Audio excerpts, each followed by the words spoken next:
বাস্তব জীবনে বিচিত্র সব পেশায় কাজ করেছেন থ্রি ইডিয়টস সিনেমার খ্যাপাটে প্রিন্সিপাল বোমান ইরানি।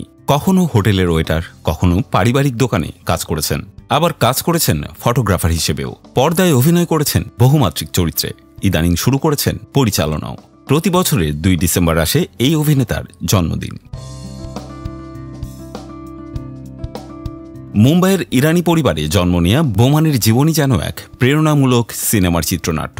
জন্মের আগে বাবার অকাল মৃত্যু হয়। শৈশবে ডিসলেক্সিয়া রোগেও ভুগেছেন তিনি। মায়ের ছিল বেকারির দোকান। সংসারের হাল ধরতে ছোটবেলা থেকেই দোকানে বসতেন।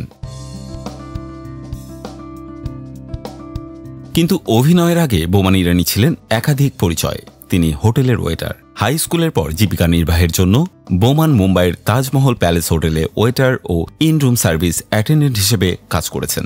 টানা 2 বছর কাজ করেছেন তিনি। ট্রে হাতে নিয়ে হোটেলের ঘরে ঘরে ঘুরে খাবার ও পানীয় পরিবেশন করেছেন।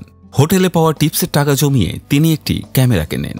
স্কুল স্তরের ফুটবল ও ক্রিকেট ম্যাচের ছবি তুলে মাত্র সেই ছবি 20 ও 30 টাকা করে বিক্রি করতেন। সেভাবেও উপার্জন করেছেন বোমান। 32 বছর বয়সে তিনি বিশ্ব বক্সিং চ্যাম্পিয়নশিপের ছবি তুলেছিলেন। বিশ্বকাপের অফিসিয়াল ফটোগ্রাফার হিসেবেও কাজ করেছিলেন তিনি।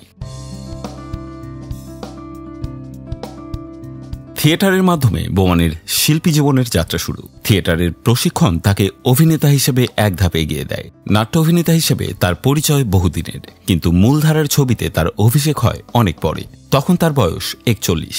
2000 সালে শাহরুখ খান অভিনীত জোশ ছবির মাধ্যমে বড় পর্দায় তার অভিনয় যাত্রার শুরু।